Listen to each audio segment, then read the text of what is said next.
Yeah, what's up, Cardfight here, and today I'm here with the Dragdriver Luard deck profile. So, obviously Luard is the new deck that Shadow Paladin's got, and one of the new main characters use it, so, expect this deck to have a lot of support, but for now, we're just going to use the stuff that we got from the new set and the trial deck, and a little bit of old cards, not much. I try to use as many new cards as I can, because some people might have a hard time to find the older cards, but yeah, let's get right into the deck profile. So for starting Vanguard, we're running Remaining Night Revenger Conra. So skill for this card is put this card into the soul, and then choose a normal unit from your hand and discard it, and look at the top card of your deck and put it into the top or bottom of your deck, then draw a card. If the number of face-up cards in your G zone is one or more, then choose one of your units, and it gets us 5,000 power until the end of turn. So why I'm using this is because it actually helps you a bit with the fueling ritual for early plays, as well as it also helps you feel the soul. I was running David before and the other one from the trial deck, but those didn't really work too well for me. And he helps you because in case you are missing something from your hand that you need, like a grade 3 or grade 2, you can use this to potentially increase your chances of getting one of those, because you do get a look at the top card of your deck, and if it's not the right card that you need, then just put it to the bottom and hope that the card that you draw is the right card.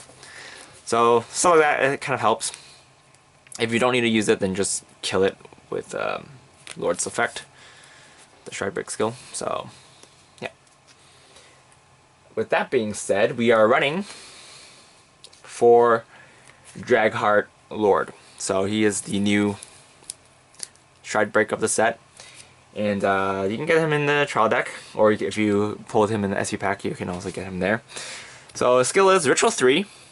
Choose 2 normal units from your drop zone and put them on the bottom of your deck in any order. At the beginning of your ride phase, you may pay the cost. If you do, until the end of turn, you may stride without paying the cost of the next stride. So you do need to, you can't use him right off the bat when you ride him, because you have to pay for his cost at the beginning of the ride phase, but every turn after that you're pretty set, so you only need to be able to pay for the stride cost on the first time. And then the second skill is kind of last one, choose one of your regards and retire it. Then during your turn, when one of your unit strides, you can pay the cost. If you do, search the deck for 2 grade 1s or less and call them 2 separate regard circles, and then shuffle your deck. So he obviously is a very good card at toolboxing grade 1s or lower, which is good, because then you can, if you're running out of soul, you can search for those, I think it's called Howling Owl, and shove them to your soul so that you can have more fuel for soul. Not the most optimal play, but when you do need to do it, you can. So overall, it's a very solid card.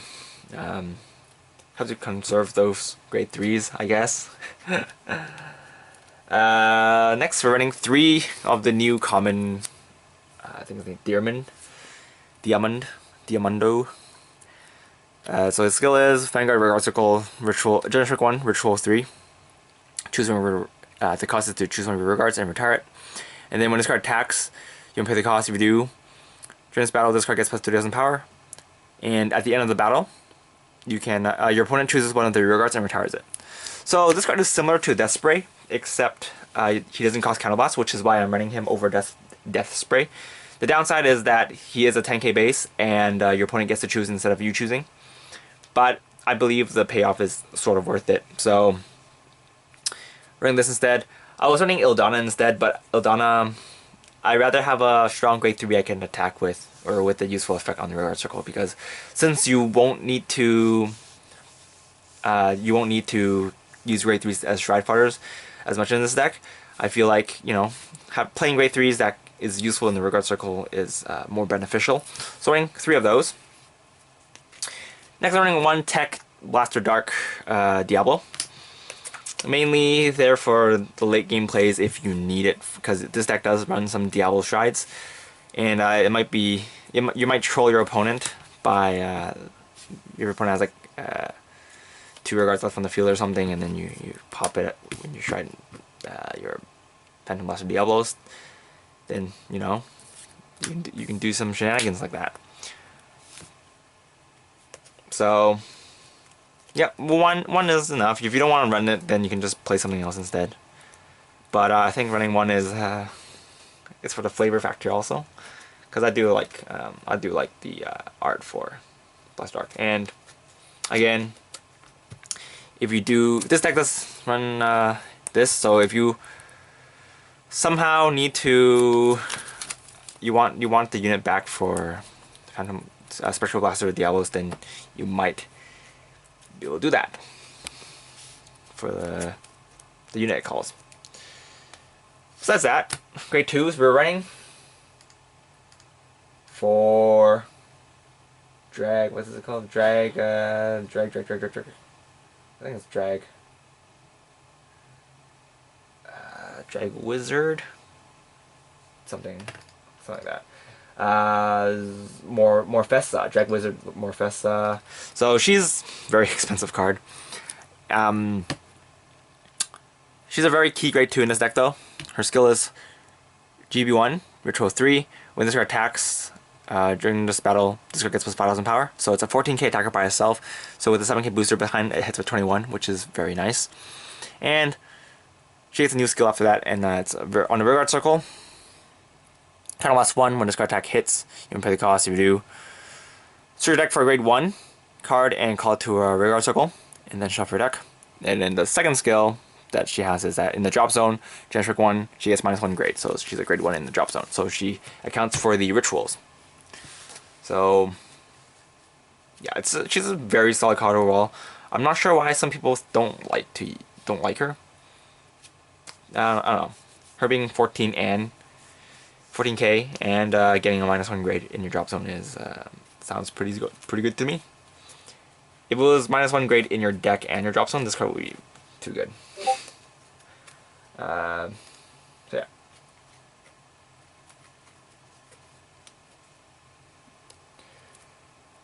Right, next, running 4 Drag Wizard Leafail.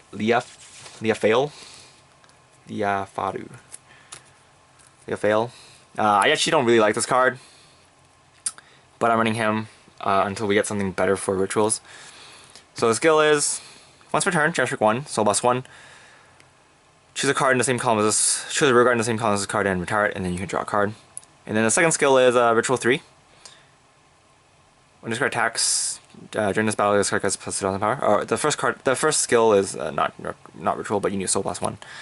So the second skill you do need Ritual 3, but I'm actually playing him for the second skill. Him being an 11k attacker is pretty nice because you do hit for a decent number with if you have Swordbreaker. Since Swordbreaker is a 6k, if you combine with her, it's still 7k, which is still a decent number. And yeah, so I actually never use this first skill because this deck is actually pretty short on soul. I'd much rather save my soul on other cards. But I guess he can come in kind of handy if you are in a clutch situation where you do need to have an extra card in your hand for some reason. Or you can do Feel Ritual or something. So next we are running 3 Assist Owner Manisa. So our skill is Vanguard Circle Ritual 3. This card gets plus 2,000 power, so it becomes a 10k. It does not matter when. So as long as you have 3 cards in your, or 3 grade 1s in your drop zone, then it's a 10k. Her being a 6k, 8k, if you ride it and you don't have ritual up, then it's kind of not good. But after that, you pretty much always have ritual up, so I don't really see much of a problem. And second skill is when your Vanguard's being attacked, if this card intercepts, then you get an extra 5k shield, so it's a superior intercept. It's quite nice. Again, she's in here until we get something better, but I actually quite like her for what she is right now. Being a 10k, so you can still form 16k with Heartbreakers. Yeah, not a Swordbreaker, not Heartbreaker. Swordbreaker Angel. So yeah, not bad. Next, we're running for Abyssal Owl. So this card is kind of like the Lord support skill. The skill is we're just gonna place on our hand to the rear guard circle. You can look at the top 7 cards of your deck, and then search for a Lord card, and add it to your hand. And then if you add it to your hand by this card's effect, then you have to discard a total of grade 3. Like the cards add up the grade is 3, and put it to drop zone. So it's kind of like the stride enablers from the previous sets, except he doesn't get the +2 grade, whatnot.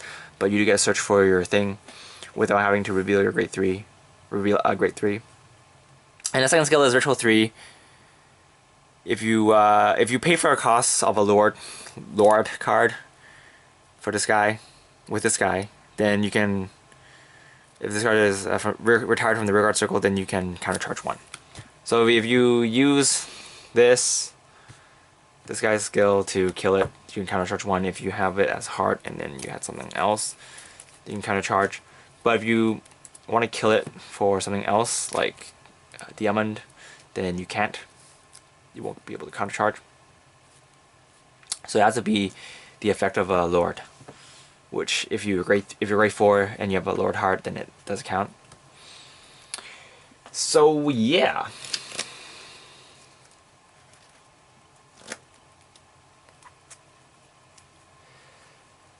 Next, we are running 4 of this card from the trial deck. Knees? I think her name is Knees. Yeah, Knees, something like that. So our skill is Ritual 3. When this card is placed on a rear guard circle, from the deck, I think it's from the deck to the rear guard circle, then you can, this card gets +3000 power. So it becomes a 9k, and then the second skill is Strike 1, count +1, choose a rear guard in the same column as this card and retire it. At the end of the battle, this card boosted. You will pay the cost if you do draw a card. So basically, this card is like the grade 1 version of Liafel. And yeah, so you actually use her more than you would him, because Counterblast is easier to replenish than Soul in this deck, because you do have Abyssal Owl. And the first skill, if you call him for deck, it comes to 9k, which makes it a pretty decent card, because if you call 2 with Lord skill, then you can get a column if you call, for example, if you call this and an Abyssal Owl behind, then it's a 16k column. Or if you call 2 for some reason, then you get an 18k column, which does hit cost rides. So yeah, there's that. And then finally, we're running 2 Swordbreak Angel. They're Swordbreakers. So running 2, because I think running more than 2 is overkill, since you can put these back in your deck, and when you draw into them, they're pretty dead. And you won't need to use them too often anyway, because again, with the soul issue, you're probably going to use them when you need more hand, or when you use this effect first. You might call 1 if you have a surplus of soul. For example, if you have more Howl Owls in your hand, then you might call 2 to draw more. But then besides that, a lot of times you're going to use this like once or twice per game, depending on the situation, of course. And as you can see, we're not running Stride Fighters in the deck, because I think running more quality grade 1s is better. Because if you put the Stride Fighters back in the deck, they don't really do much, since you won't need them anyway. And if you don't have a grade 3 on your first Stride, that's fine. You can just ditch one of these and then grade 1, and then you have two for your ritual already, which is pretty good. And then you're probably gonna Soul Blast for your grade 1, and then you'll have Ritual 3. So getting Ritual 3 is really easy. And then running 4 of the new Perfect Guard is pretty good. So the skill is, has the Perfect Guard skill. And then the second skill is, in the drop zone, Strike 1, Ritual 3. choose one of your regards and retire it, and then choose a card with the same name as this card and put it into the bottom of your deck, and then you can return this card to your hand. So it's a recyclable perfect guard, quote unquote recyclable. I quite like it. If you feel like counterblasting is an issue for you, then I would run the other one instead, the Perfect G instead, but I haven't had too much problem with counterblast. I've mainly had problem with the soul, so that's why I'm running this instead. This thing doesn't help with the soul, but it does help you get your perfect guards. And next we're running, for the triggers, running a crit, waiting for the Luard crit so that we can have a bit more crits, or triggers that go into the soul. Running Howl Owl helps with the soul. I like it. I was running stanzas before, but stands are good, but actually you can try running Rainbow if you want, but I'd rather run a crit for stand. The new stand is pretty good, the old stand is also pretty good, but the old stand doesn't really help as much with this deck. The new stand helps a bit more, but again, I think running 8. I don't like running Rainbow, so I'm running 8 crit for draw. And running 4 heals, because heals are heals. Moving on to the G zone.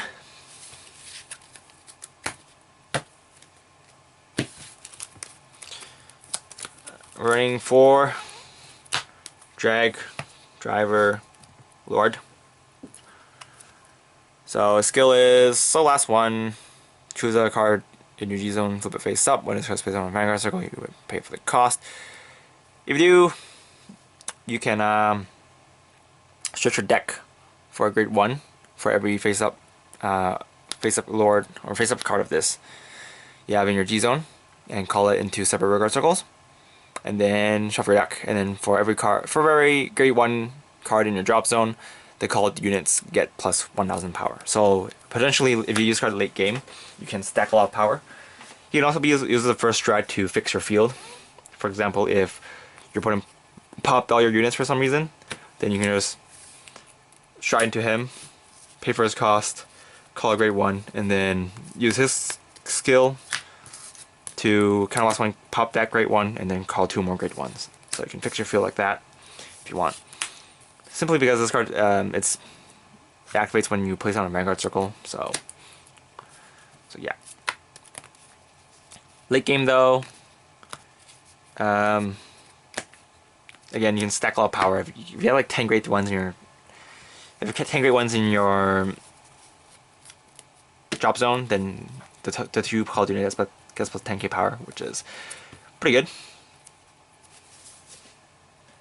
So, yep.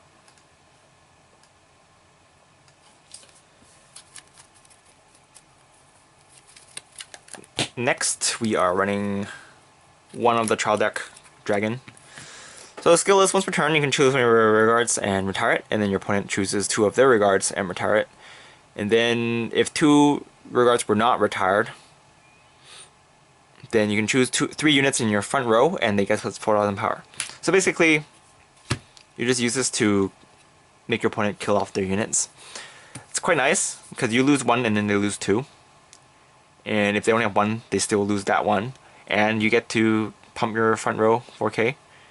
So it's a pretty good trial deck stride, in my opinion. Helps get like, if your opponent is playing a deck that can't really call units, then this card is extra good against them. If you're playing against a deck that, you know, has a really good toolbox and stuff, then it's not as good, but still a good card. Next, running 3 Aura Geyser Dragon. Actually, this card, I've been kind of iffy about running this card. He does come in handy, but he does cost a soul. So if you feel like you do need to use him, then you can just use him. If not, then he's just here for, you can run something else instead. But I think running them gives you more options, so it's nice. If you have a lot of crappy grade 1s in your field, then just pop them to get 2 cards in your hand. So that's always nice. Next, running 1 or Geyser Doom. Pop your opponent's units. Also get those cards in your hand, and you get an extra crit if you want to pressure your opponent with the extra crit. So it's also there. Next, we're running 2 Phantom Blaster Diablo. You guys know what he does. It's not as good as he was before because of G guards, but you know, he'll be there for you if you're playing against something, and your opponent doesn't. If you can catch your opponent off guard if playing a deck like Grand Blue or Pale Moon or something like that. They're having too much fun with their Magia, and they're like, oh, hey, I forgot my opponent is running Shadow Paladin. Probably won't happen, but you know, in case it does, it'll be pretty lolsies. And yeah, finally we're running 1 Spectral Blaster Diablos. So you guys probably know what he does. He's a restand. He can be used as a finisher, but again, he does cost soul, so watch out if you're planning to use him as a finisher. You don't exhaust your soul too much. For the G guards, we're running 1 Dismal, and then 3 of the new one. So Dismal is here for those Vanquisher matches. Simply because it's a new deck right now, people are going to play it. But yeah, running Dismal. If you don't want to run Dismal, or you can't afford a Dismal or something for some reason, then you can play one of these instead. But I really don't like this card. This card is pretty good though. Ritual 3, and then it gets plus 10k shield. So basically, by the time you need to G guard with it, then you probably already have Ritual 3. If not, then you can run. I guess you can just run one of the other one. I personally, these are more useful late game because it's a 25k shield. So there's that. Anyway, that's pretty much it for this deck profile. Sorry if I was incoherent with my words, but just want to get this over with so people would stop requesting it. So yeah, it's not the most, you know, I could have playtested with a bit more other decks, but since around this time people are playing decks of this set, you won't really see too many people playing older decks that are relevant. Like, I haven't played against Gear Chronicle with this deck. I think it would be a problem, but yeah, mainly I've been playing against Aquaforce, Angel Feather, and Narukami. And this deck does fare okay against them. So yeah. Anyway, that's pretty much it for this deck profile. Thanks for watching, guys. This is Kartaku, and I'll see you guys later. Bye!